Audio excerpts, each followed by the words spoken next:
Okay, here comes the dreaded Coral Tower Gauntlet. Everybody loves this one. The trick for me was going into this phase of overdose on I think they're, what are they called? Plasmium? Whatever that stuff is, using the Architect Crest.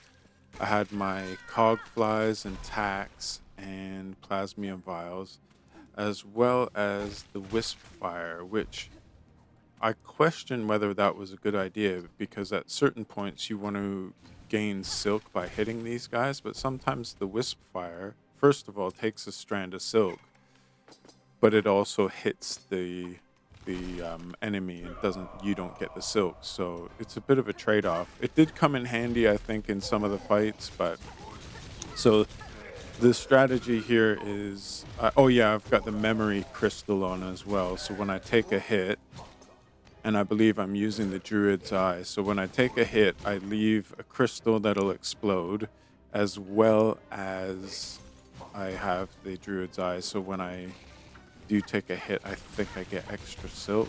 I'm not yeah, I've got it on. The Druid's Eyes, the upgraded version. And the idea here is to, if I'm sort of trying to tank everybody, the flying enemies, you can really take care of them with the claw line. They really seem to hate the claw line. So that's my trick to get rid of these flying guys. Um, the environment takes care of some of the enemies as well. So if you can draw them towards where those corals will come down, they're toast. These flying enemies, well, all flying enemies pretty much in Hollow Knight games are a pain in the butt, but they're really susceptible, those to the claw line. So I'm just trying to bide some time while my masks come back here. I couldn't remember if he was the last one. Build up a little bit of silk so I can replenish my tools. That's where I was saying sometimes this wisp thing will take your opportunity to gain silk back. So the enemies gather on either side in this wave here. So I just thought I'd give the ones on the other side something to think about with those tacks, and then really just focus on this first ant with the charged attack and just try and get rid of him quick. And these guys are pretty tankable, especially when they're running over the tacks. Get that guy with the claw line, and now this is an opportunity for you to get some silk if your wisp doesn't take it all. So I haven't really used too many of my. There we go. I've just recharged them up, so now I'm gonna probably drop quite a few tools. I always struggled with these flying conch throwers. They bug the hell out of me.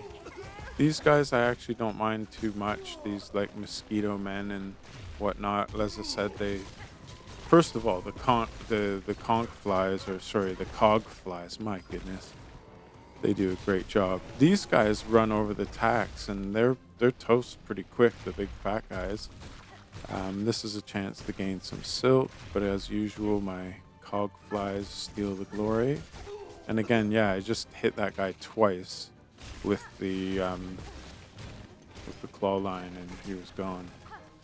It's not as easy with these guys because they face you, and when they face you with that cone, you're done for. Okay, these guys jump, so you can't just hang out up high. As you can see, I'm almost dead. Thank God for the lucky dice. And those guys just both stood on tacks. So it shows you how powerful those tacks can be. Um, Now I'm just gathering my breath and get my heart rate back to normal. So I haven't opened up, there's a shortcut up here, which we're going to see in a second. And I haven't opened that up yet. So I'm going to, I'll show you guys how that occurs. And again, just gaining a little bit of silk for my future endeavors. And this is the final room before you can get yourself a shortcut. So I think I'm just gathering my thoughts here. I actually paused the game here for a second because needed to crack a window. I was dying. This game puts your heart rate up, I'll tell you that for free. Okay, so we're back to it.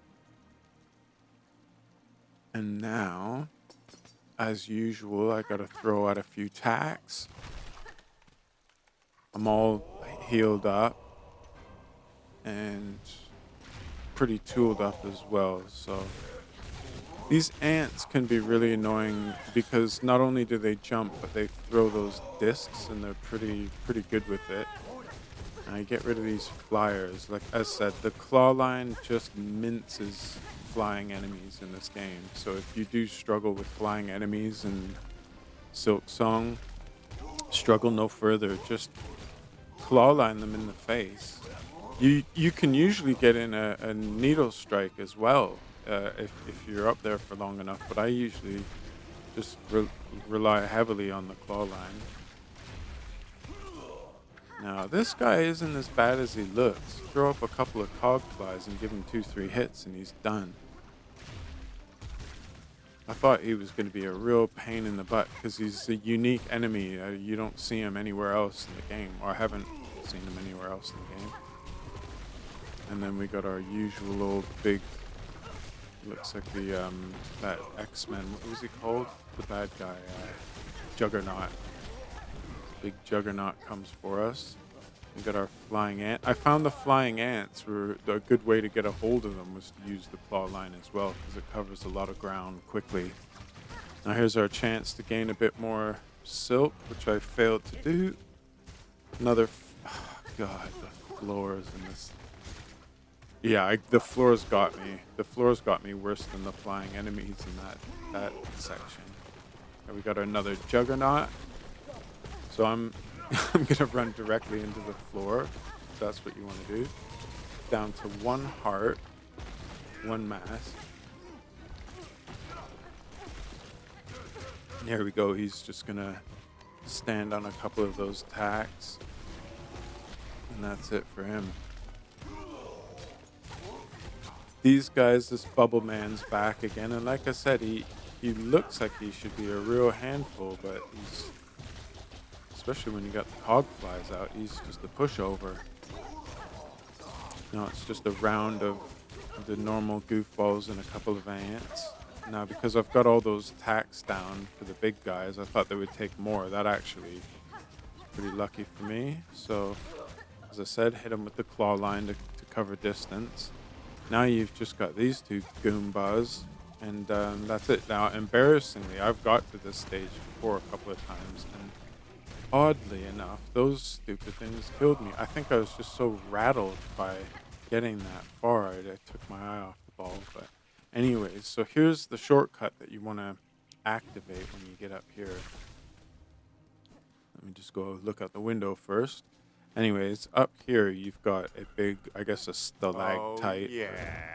Something like that. So once you hit that, boom, yeah. it's easy to get back. Now, I stupidly didn't record my boss fight, so you'll see at the end. I recorded a few of my deaths, stopped recording, and then when I went back to it, I forgot to hit record again. So you'll see I get the heart, his heart, but I only have a couple of failure recordings. So I just played you the last time I failed to him because there were some good elements in there, and you can use them to fight.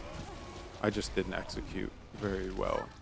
So this, you have to worry about the floor obviously getting smashed out from beneath you, but I'm just playing like an absolute dog here.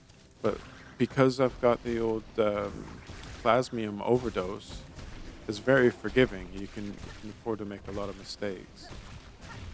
I think there's one more flying enemy coming after this. Or this might be it. I don't know. I can't remember. Oh, great maneuver. Trying to claw line this guy because they move so quickly. Yeah, here we go. The flying guys. So, as you'll see, I'll jump into the spikes, which is not a good plan. But to get rid of these guys, I always rely on the claw line. It just I don't know, I really struggle with them without the claw line, but with it, it tends to really just chew through them. So here I am up in King Crust. Now, he throws some pretty telegraphed attacks, so you shouldn't have too much problems with him. So what I mean is you'll get the dust coming out, and that just shows you where the coral is going to be. And then just hammer him. Try and be careful. Like I was pretty um aggressive with them. If you just say, take this as it shouldn't take you too long either, but just take the opportunities as he presents them, because what I was doing there was trying to be too aggressive. But there I am with the Well, encrusted heart. I beat Old Crust King Khan and completely forgot to press record. Duh. Yep, you can get him anyway. He's definitely doable. So good luck out there.